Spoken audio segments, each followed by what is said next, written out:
diga comigo, um coração blindado, uma alma livre.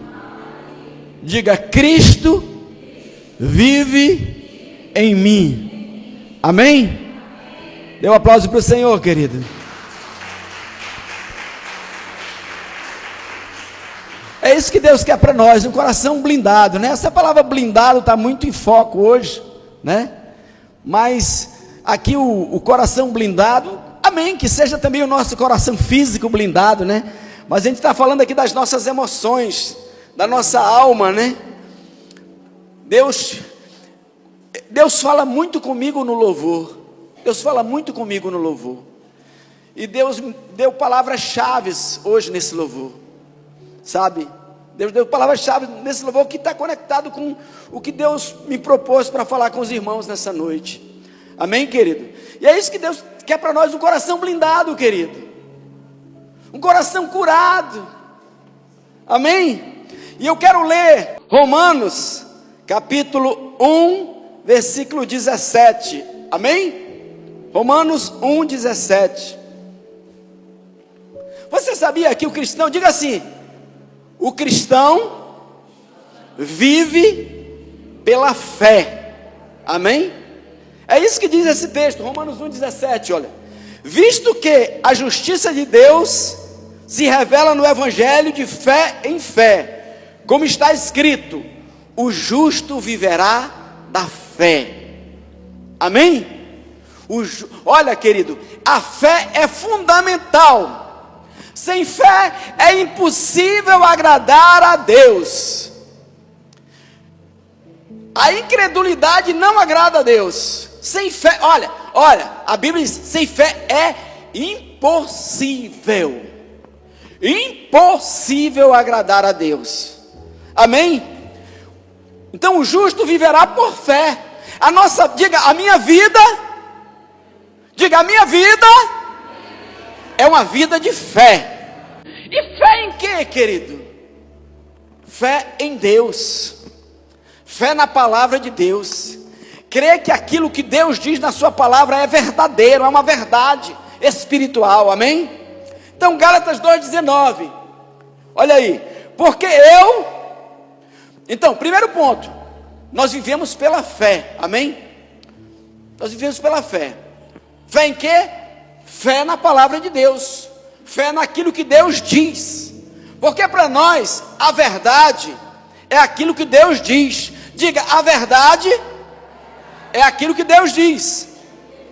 Então olha o que ele diz, porque eu, mediante a própria lei, morri para a lei, a fim de viver para Deus. Diga, viver para Deus. Estou crucificado com Cristo. É isso que diz ali, ó. Olha essa verdade. Estou crucificado com Cristo. Você sabia disso? Você está crucificado com Cristo. Logo, se eu e você estamos crucificados com Cristo, logo, já não sou mais eu quem vive. Diga, eu não tenho mais vida. Isso é uma verdade. Se morrestes com Cristo, ele diz, logo, já não sou eu quem vive, mas quem é que vive? Diga, Cristo vive em mim. Cristo vive em mim. E esse viver que agora tenho na carne, vivo pela fé. Digo, vivo pela fé no Filho de Deus, que me amou e a si mesmo se entregou por mim. Amém? Então olha, grandes verdades bíblicas. O verdadeiro cristão, ele não vive mais para si mesmo. Diga, o verdadeiro cristão não vive mais para si mesmo, ele vive para Cristo. Cristo vive através dele, Cristo se manifesta através dele, Cristo fala através dele. Já não é você não tem mais vida, você entregou. A gente tem esse jargão, né? essa frase de crente: entreguei a minha vida para Jesus. Mas aí a gente quer o tempo todo estar vivendo a nossa vida, e a gente toma a vida de volta. Você não tem mais vida. É verdade. Já não temos mais vida. É Ele que vive em nós. Logo já não sou eu quem vive, mas Cristo vive em mim. E esse viver que agora eu vivo pela fé no Filho de Deus, que me amou e a si mesmo se entregou por mim. Amém? É isso, querido. Agora é maravilhoso viver a vida de Deus. É maravilhoso viver a vida de Deus. É uma vida de liberdade. Eu anotei várias frases do louvor aí. E uma delas diz: e me libertou dos meus inimigos. Cara, era maravilhoso se a gente vivesse aquilo que a gente canta. Era maravilhoso se vivêssemos aquilo que cantamos, aquilo que louvamos. E me libertou dos meus inimigos. Quando nós vivemos para Cristo, nós somos livres para viver. Não dependemos mais das pessoas, não dependemos mais das circunstâncias, somos livres. O apóstolo Paulo escreve algo tremendo em Colossenses capítulo 6. Ele conta um mistério. O apóstolo Paulo revelou algo que estava escondido desde a criação do mundo, que ainda não tinha sido revelado ao homem, e que foi revelado. Isso só foi possível através da morte de Cristo, através do sacrifício de Jesus. Olha o que ele diz: o mistério que estivera oculto dos séculos e das gerações, agora, olha lá, ele está falando no tempo dele, todavia se manifestou aos seus santos. Olha, esse mistério estava escondido, não está lá na Torá, não está escrito na Torá. Esse mistério não foi revelado aos santos do Antigo Testamento. Esse mistério foi revelado a Paulo, e ele passou para a igreja. Esse mistério só pode acontecer depois da morte de Jesus. Olha, é uma nova revelação. O apóstolo Paulo está trazendo aí uma nova revelação. Ele disse: olha, esse mistério estava escondido desde os tempos do século, mas agora chegou o tempo de revelar. Chegou o tempo de contar para vocês o que aconteceu quando Jesus morreu na cruz. E ele diz: aos quais Deus quis dar a conhecer qual seja a riqueza da glória desse mistério entre os gentios. Amém? Rapaz, eu fico envergonhado quando eu vejo cristão querendo ser judeu na Bíblia. Eu fico envergonhado. Gente que não entende nada de Bíblia, querendo ser judeu. Meu irmão, o judeu tem a importância dele, os judeus têm a importância deles. Como diz o apóstolo Paulo mesmo, eles tiveram o princípio, a lei, a Torá, aquelas coisas. Mas nós não somos em nada inferiores aos judeus. Deixa de querer ser judeu, cristão. Esse mistério foi revelado aos gentios, a nós. Eu nem sei, talvez até tenha uma ascendência judaica, mas eu já sou cristão, querido. Eu não sou judeu. Essa grande batalha aí tinha no tempo de Paulo. Olha, aos quais Deus quis dar a conhecer qual seja a riqueza da glória desse mistério entre os gentios. Isto é, Cristo está em vós. Cristo vive em você, e você tem a esperança da glória. Você pode dar um aplauso para o Senhor, porque Cristo está em você, e você tem a esperança da glória. Então, vimos aí 3 coisas. Primeiro, o justo vive da fé. Amém? Segundo, já não sou mais eu que vivo, é Cristo que vive em mim. Terceiro, o mistério que estava escondido desde os tempos do século foi revelado aos gentios, que Cristo está em nós, e Ele é a esperança da glória. Amém, querido? E aí eu quero falar algo para você. Crer Crer, biblicamente, é conhecimento revelado por Deus no seu espírito, amém? Olha, quem crê não é quem fala que crê, não. Hoje, na tradição protestante, na tradição evangélica, tem muito isso. Ah, faça uma oração aqui, entrega a sua vida para Jesus. Amém, eu entrego a minha vida para Jesus e acabou. Não tem nada a ver isso. Isso é invenção da reforma. Crer na Bíblia diz assim, ó, para você ser salvo na Bíblia diz assim: se você crê com o coração. Uma coisa é crer com a mente, uma coisa é crer de palavra, uma coisa é crer por simplesmente ter um aprendizado. Se crer com o coração e confessar com a boca, você será salvo. Sabe o que é crer de coração? É ter a palavra revelada no seu espírito. Conhecimento sem revelação é simplesmente, diga comigo, conhecimento sem revelação é simplesmente informação. Conhecimento sem revelação é informação. E informação não é nada. Por isso que a palavra tem que ser revelada no nosso espírito. Uma coisa é você saber o que diz a Bíblia.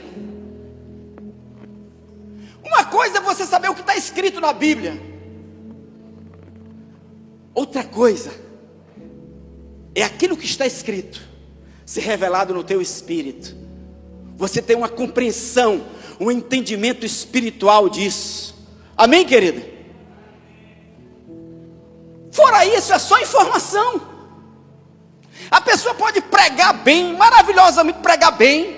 A pessoa pode frequentar a igreja todo sábado, domingo, dias e feriados, e ela não tem uma revelação do Espírito de Deus. A gente vê isso em muitas pessoas que passam pela igreja e saem da igreja e parece que nunca conheceram a Deus. Vocês observam isso? Ou é só eu? Tem pessoas que parecem que nunca conheceram a Deus. Meu irmão, se esse evangelho que está aí tivesse mudando as pessoas, estava todo mundo abençoado, querido. Porque em cada esquina tem uma igreja, querido. Em cada esquina tem uma igreja. Eu fui pesquisar ontem a TV aberta. Eu liguei a minha TV na antena, a TV lá, e liguei na TV aberta. Meu irmão, a maioria dos canais de TV aberta hoje são canais evangélicos. O cara vai lá, tá? Olha, venha para cá que você vai mudar de vida, que você vai ganhar isso, que você vai ser aquilo, você vai ser abençoado. Hoje nós temos um evangelho mercantilista, um evangelho negociado. Venha para cá que Deus vai te abençoar. E contribua com seus dízimos e com as suas ofertas. Então o que a gente vê, querido? A gente vê isso, que as pessoas estão na igreja, mas elas não estão sendo transformadas, porque elas não receberam a revelação de Deus. É só religião. Só religião. Só religião. É milhares de igrejas, é megas igrejas, é todo mundo na igreja. O que a gente vê aumentar é separação, divórcio, assassinato, morte. O diabo não está nem aí que as igrejas fiquem cheias, contanto que ninguém seja transformado, contanto que ninguém seja mudado, contanto que continue odiando, que continue se prostituindo, que continue roubando, que continue mentindo, que continue pecando. Podem ficar na igreja tranquilamente.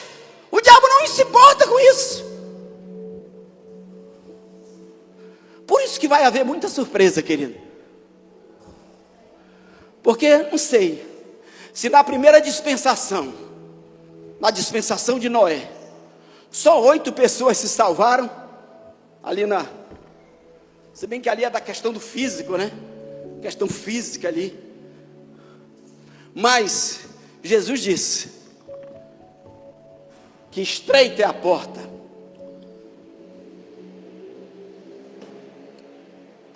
e apertado é o caminho, que conduz à vida. Agora o evangelho tem que produzir mudança na nossa vida. É isso. Agora Cristo vive em nós, querido. A gente tem que agir como Cristo. Amém? Então, vamos lá. Conhecimento, crer, é conhecimento revelado. Olha lá, crer, conhecimento revelado por Deus no seu espírito. Isso vai resultar em quê? Mudança de vida. Sabe o que a Bíblia chama de mudança de vida? É o que a Bíblia chama de conversão. Alguém só é convertido, querido, quem mudou de vida. Só é convertido quem tem uma nova vida. Não é convertido quem está na igreja. Não é convertido quem vai para os cultos. É convertido quem teve uma mudança na sua vida. Foi transformado. Crer com revelação, conhecimento revelado, produz mudança de vida. Amém, querido? Conhecimento sem revelação é mera informação. Diga comigo, conhecimento sem revelação é mera informação. Não produz mudança de vida. Não muda a vida. Esses dias eu estava conversando com o nosso pastor Eric. Aí ele disse, depois eu conto a história completa, vou contar só uma parte. Ele disse, tio, acabei de pedir uma oração por uma pessoa. Acabei de pedir, tio, uma oração a uma pessoa. A pessoa vou colocar entre aspas, tá? Para mim não ficar, dizer que eu estou mentindo aqui no culto. E tio, acabei de pedir oração a uma pessoa para o Senhor. Eu disse, ore pelo meu tio, ele é pastor. E aí, tio, eu vou lhe mandar a oração aqui para o senhor, que ele fez pelo senhor. Aí, essa pessoa orou por mim, querido. Eu vou ler para você aqui rapidamente aqui. A oração que essa pessoa que o pastor Eric pediu para orar, fez por mim. Querido Deus, a pessoa fez a oração por mim. Querido Deus, hoje nos reunimos em oração, em nome do tio e pastor Xavier. Reconhecemos que tu és o Deus soberano, e que tens um plano para cada pessoa em sua vida. Pedimos que derrame tuas bênçãos sobre Xavier, e o capacites com sabedoria, força e coragem, para cumprir a missão que lhe confiaste como pastor. Pedimos que o Senhor o guie em seu ministério, concedendo-lhe discernimento, para ministrar a palavra com clareza e amor. Capacite a ser um exemplo de fé e integridade para aqueles que lidera e pastoreia. Que ele seja cheio do teu Espírito Santo e transborde teu amor em todas as suas ações e palavras. Oramos também pela saúde física e emocional do tio Xavier. Se ele estiver enfrentando desafios ou dificuldades, peço que o Senhor fortaleça e o console. Dê-lhe coragem para enfrentar as adversidades e confiança em ti, sabendo que és a sua rocha e refúgio. Além disso, pedimos que abençoe a vida pessoal do tio Xavier. Concede-lhe paz e harmonia em seus relacionamentos familiares e dá-lhe momentos de alegria e descanso. Senhor, sabemos que tu és fiel e que ouve as nossas orações. Confiamos a vida do tio Xavier em tuas mãos e pedimos que realize a tua vontade em sua vida. Em nome de Jesus, amém. E depois a pessoa mandou o recado para o pastor Eric. Que Deus abençoe o seu tio e pastor Xavier e que ele continue sendo uma bênção na vida de muitas pessoas. Que lindo. Gostou da oração ou não? Essa pessoa deve ser cheia do Espírito Santo. O que você acha dessa pessoa? É uma pessoa espiritual, né, cara? Uma oração perfeita, né? Abordou todos os pontos, falou da minha vida pessoal, falou das minhas emoções, falou do meu ministério, falou das finanças, falou de tudo, né? Abordou tudo. Essa pessoa deve ser um crente tremendo. Eu não vou pedir para adivinhar, que adivinhar não é de Deus, né? Vocês sabem quem fez essa oração por mim? Foi um computador, querido, que fez essa oração por mim. Foi o ChatGPT. Não foi uma pessoa que fez essa oração. Você está entendendo? Foi um computador que orou assim por mim, querido. O computador pega todas as informações, como é uma oração cristã. Ele busca lá informações, como é uma oração cristã. E ele coloca todos os ingredientes que precisa. E ele faz uma oração. Me diga, esse computador nasceu melhor do que muito crente. Eu passei essa mensagem para outro e disse: rapaz, ele ora melhor do que muito crente. Você está entendendo? Mas o que é isso? É só informação, querido.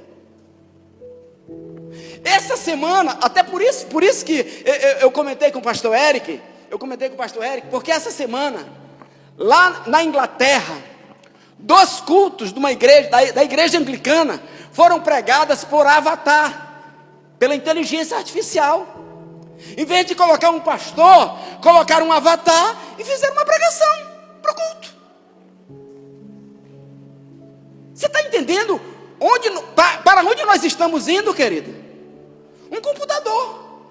Dizem que 30% do culto do pessoal ficou satisfeito. É isso aí, cara. Bota o computador para pregar. E o outro percentual não gostou. Está claro que isso aí é só conhecimento, sem informação. O cara pode saber tudo de Deus. O cara pode estar na igreja anos e anos, mas ele não conhece a Deus. Ele pode orar, enfermos serem curados, mas ele não conhece a Deus. Jesus disse para aqueles caras lá, para os falsos profetas, ele disse: em teu nome eu curei, em teu nome eu fiz maravilha. Ele disse: eu não conheço vocês. Você pode estar na igreja, mas não conhece a Deus. Não houve mudança na sua vida. Você pode estar aqui e não houve mudança. Por isso que quando você... é só um controle social aqui, igual um clube, sabe? Eu não estou dizendo aqui no IEV não, em nome de Jesus, entre nós não será assim. Entre nós não será assim. Mas isso pode acontecer. As pessoas estão na igreja só por causa de eventos, por coisas, por isso. E os pastores às vezes estão tentando de todo jeito segurar as pessoas ali, sabe? Aí chega um dia que cansa. Por quê? Porque não basta você estar na igreja, é preciso nascer de novo. Diga assim: é preciso nascer de novo, ser nova criatura, receber a revelação de Deus. Amém, querido? Dê um aplauso para o nosso Deus. Vocês cantaram aqui, né, irmão? Os irmãos do louvor cantaram: teu Espírito revela quem tu és. É preciso receber essa revelação do Espírito de Deus. Amém, querido? Você pode estar anos na igreja, muito tempo na igreja, e está só ali participando de uma comunidade. Eu já disse, Hitler produziu discípulos. Hoje, todas as filosofias produzem discípulos. Mas você precisa ter a revelação do Espírito Santo para a tua vida. Amém, querido? Diga: Espírito Santo, te revela para mim. Eu quero te conhecer. Eu quero ouvir a tua voz.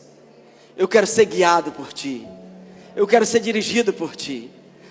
Espírito Santo, já não sou mais eu que vivo, é tu que vive em mim, Espírito Santo. E a vida que agora eu vivo pela fé no Filho de Deus.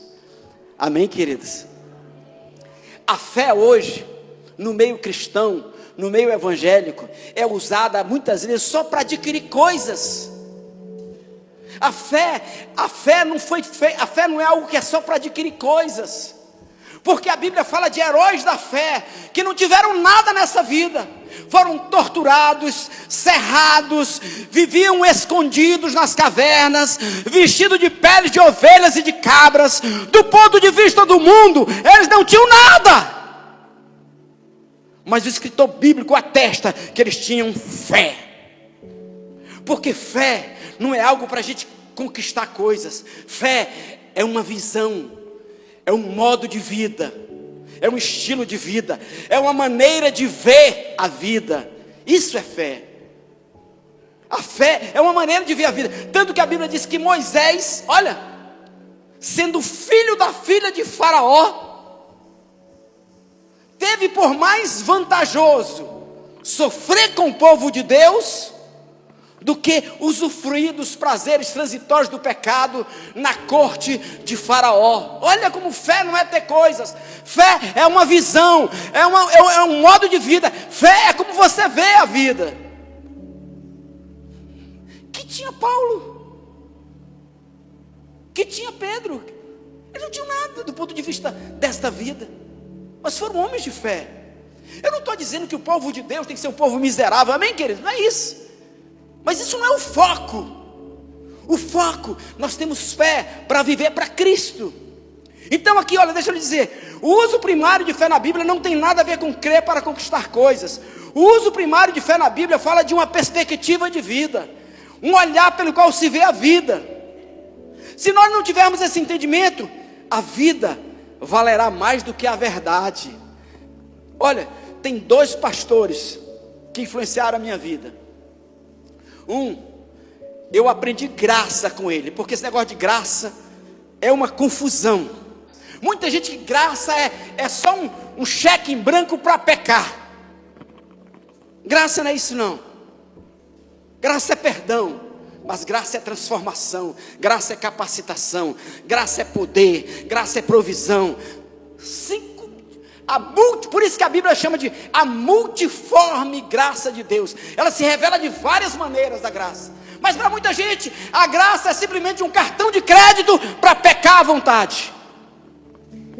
Mas não é isso. Eu aprendi graça com Tony Tucker. Eu aprendi graça com ele. Ele escreve um livro, DNA da Graça.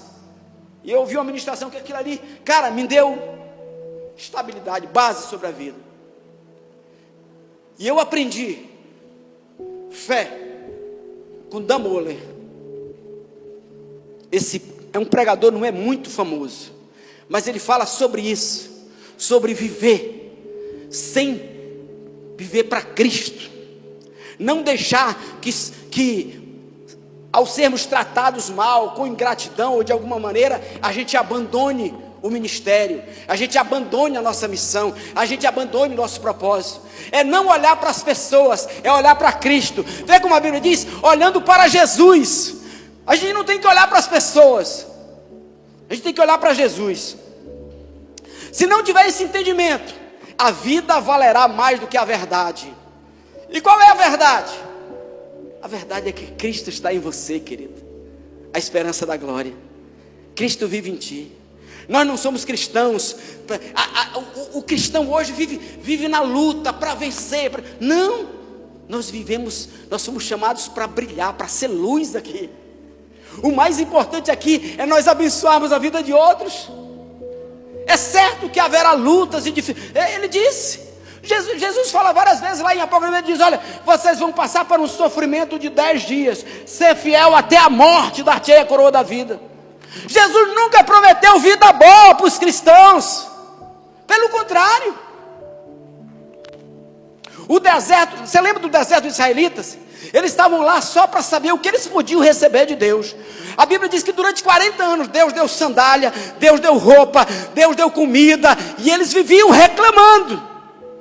Esse é o deserto do crente que não tem a visão de Deus. Ele está sempre murmurando, ele está sempre se queixando, ele está sempre querendo ser abençoado, abençoado, abençoado.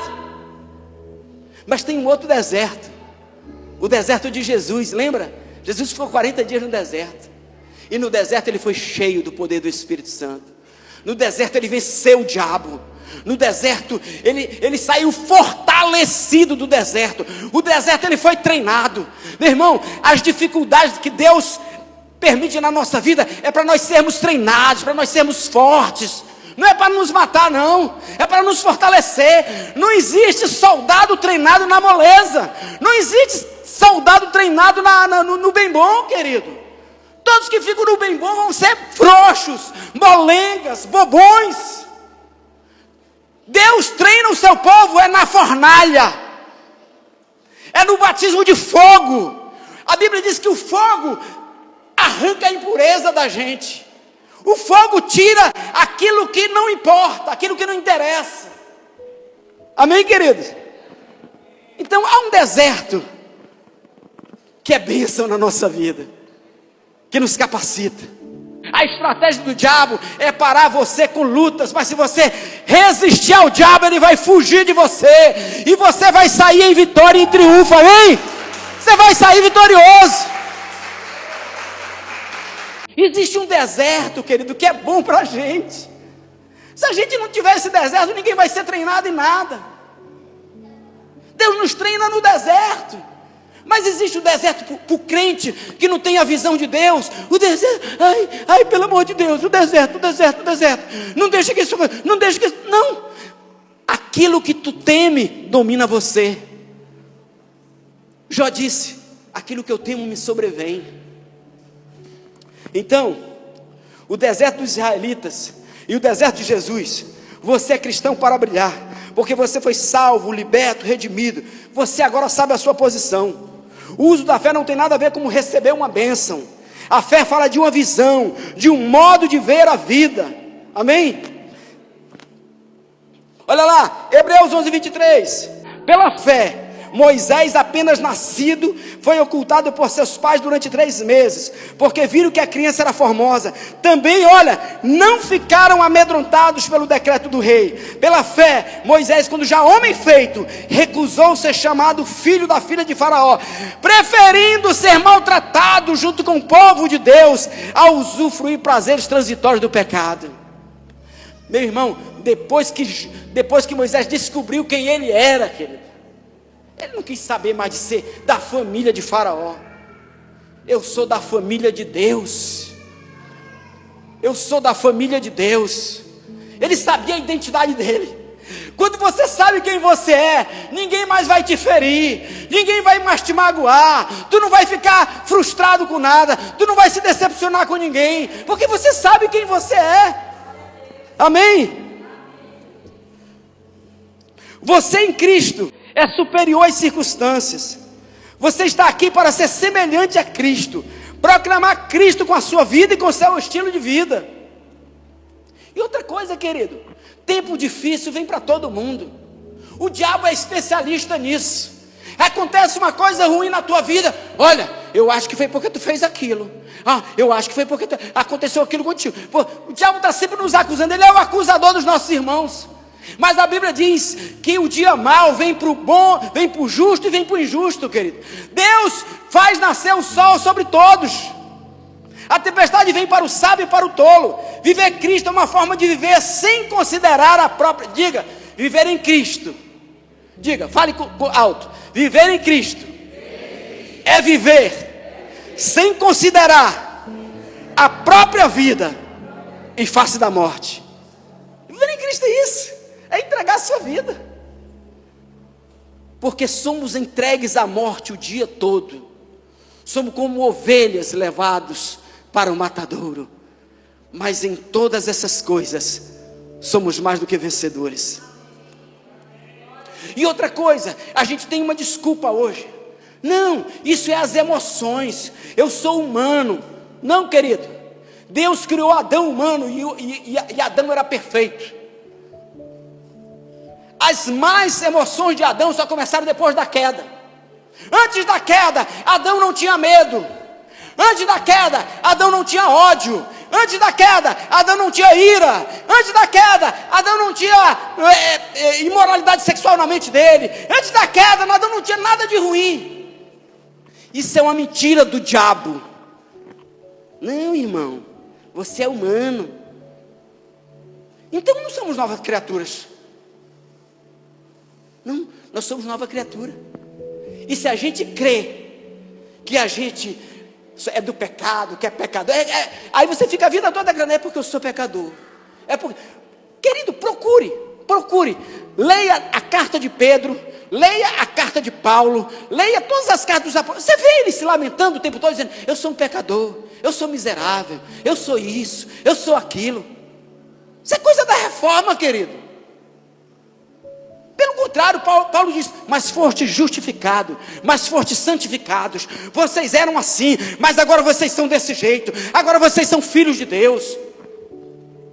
A gente só lembra que é filho de Adão, esquece que agora nós somos feitos filhos de Deus, esquece que a graça nos capacita sim a viver uma vida vitoriosa. A Bíblia diz, Romanos 6,14, o pecado não terá domínio sobre vós. Ou é mentira isso? Aí ele, não, porque eu sou pecador, porque eu sou pecador, porque eu sou pecador. Vai ser pecador, porque como você crê, é assim que vai ser na sua vida. Deus não deu você as emoções do jeito que você manifesta. Isso aqui nós aprendemos, querido. A gente aprende desde bebezinho, desde criança. Tira a chupeta do bebê, que ele dá um chorinho, você dá a chupeta para ele de novo. Nós aprendemos, como o pastor Eric ministrou aqui, nós já nascemos debaixo do pecado. Nós temos uma natureza pecaminosa, mas quando nascemos de novo, nós somos agora co-participantes da natureza divina, e a gente tem que crer, amém? Os sentimentos são reais, e de onde vem, olha lá, os sentimentos são reais, agora, de onde vem, é que eles são errados. Sermos dominados por sentimentos negativos é resultado da queda. Sentimentos que produzem coisas negativas não vêm de Deus. Adão não lutava com suas emoções, isso veio da queda, amém, querido? A Bíblia diz em Efésios 4,8 que Jesus levou cativo o cativeiro e deu dons aos homens. A Bíblia fala de vivermos pela fé. Tudo que produz coisas boas vem de Deus, tudo que produz coisas ruins vem da natureza adâmica. Fala de vivermos a partir de uma visão. Ele diz, olha, se os teus olhos forem bons, todo o teu corpo será iluminado. Se tu tiver a visão de Cristo, tu vê como Cristo vê, todo o teu corpo estará em luz. Como você vê, como você se vê e como você vê o mundo, isso é o que importa. Ele é o mesmo, sua verdade não mudou. As circunstâncias não podem mudar quem você é. Você é um cara muito bom, você é um homem de Deus, você é um cara abençoado, você é um cara feliz, ama a Deus e Deus te ama. Você faz o bem para as pessoas, e aí você é traído. Aí a traição muda você. Aí você agora quer se vingar. Aí você agora você passa a se tornar aquilo que te feriu. Você passa a se tornar aquilo que te magoou. Não. As pessoas não podem mudar quem você é, querido. Se elas te traírem, se elas forem ingratas, nada disso te afeta, porque você está ligado com Ele, com Deus. Temos que ser Ele, temos que ser uma representação dEle. A fé te leva através da tempestade. É uma forma de viver sem considerar a própria vida em face da morte. Ninguém nos treinou para sermos irados, ciumento, egoísta, ofendido. Ninguém estudou. Alguém foi para a escola aqui para aprender a ser ciumento? Alguém foi para a escola para aprender a ter ódio? Alguém ensinou isso para você? Você teve um estudo sobre pecado, imoralidade? Alguém te ensinou, a imoralidade é desse jeito, faz assim? Nada. Isso está com um pacote completo de Adão. Adão não lutava com suas emoções antes da queda. Jesus, Ele nunca nos garantiu que seríamos bem tratados. Diga, Jesus nunca garantiu que seríamos bem tratados, que as pessoas seriam gratas, que nos reconheceriam. Pelo contrário, Ele disse, sereis odiado, perseguido. Ele disse, bem-aventurados sois quando vos injuriarem e perseguirem, e mentindo disserem todo mal contra vós. Ele disse para a gente ficar com raiva, a gente ficar magoado, disse, não, alegrai-vos e exultai, porque é grande o vosso galardão no céu, porque assim perseguiram os profetas que viveram antes de vós. João 2, 23 e 25. Estando Jesus em Jerusalém, durante a Páscoa, muitos, vendo os sinais que Ele fazia, creram no seu nome. Olha, Jesus fez sinais, creram no seu nome. Agora, próximo. Mas o próprio Jesus não se confiava a eles, porque os conhecia a todos. O próximo. E não precisava de que alguém lhe desse testemunho a respeito do homem, porque ele mesmo sabia o que era a natureza humana. Meu irmão, Não tenha expectativa das pessoas, senão você vai se frustrar.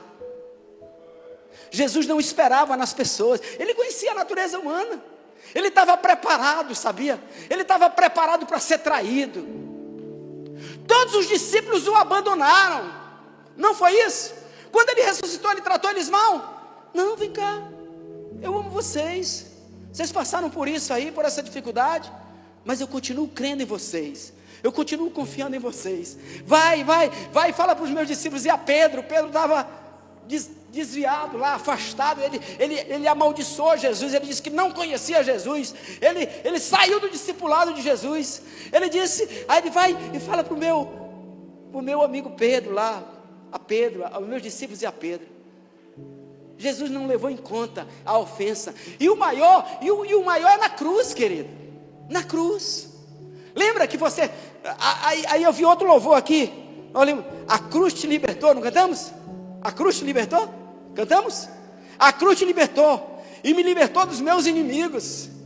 Na cruz, Jesus nos libertou, para agir como Ele agiu na cruz. Na cruz, sabe o que Ele disse? Pai, perdoa, eles não sabem o que fazem. Se alguém te tratar mal, querido, se alguém foi ingrato contigo, se alguém te pagar o mal, tu fez o bem para ele e a pessoa paga o mal para ti, eles não sabem o que fazem, querido. Libera perdão, continua amando. Isso é Jesus, sabe? Essa mudança que tem que haver na nossa vida cristã, porque senão seremos apenas religiosos. No momento, imagina Jesus se rebelando. Já deu para mim. Não tem já deu para o crente. É igual casamento, não tem já deu no casamento, querido. Ou perdoa, ou perdoa. Ou perdoa, ou tu não é crente. Ou perdoa, ou tu não é cristão. Ou perdoa, perdoa. Pode tirar esse negócio de vou ficar com raivinha, vou ficar de malzinho. Se tu é crente, não tem essa. Perdoa e segue em frente. Porque você é a semelhança de Jesus. Quando agredido, não revidava. Olha lá, a cruz te libertou. E outra coisa que ele disse, e me libertou dos meus inimigos, né? E me libertou dos meus inimigos, dos meus medos me salvou. Isso fala de libertação. Diga comigo, eu não sou mais escravo do medo da ofensa. Diga, do medo da ofensa, do medo da ingratidão, do medo da falta de reconhecimento, do medo de perder, do medo de ser injustiçado. Diga, eu não sou mais escravo do medo. Eu sirvo a um Deus Todo-Poderoso, que Ele me ama. Isso é suficiente para mim. O amor dEle é suficiente. A graça dEle é suficiente. O cuidado dEle é suficiente.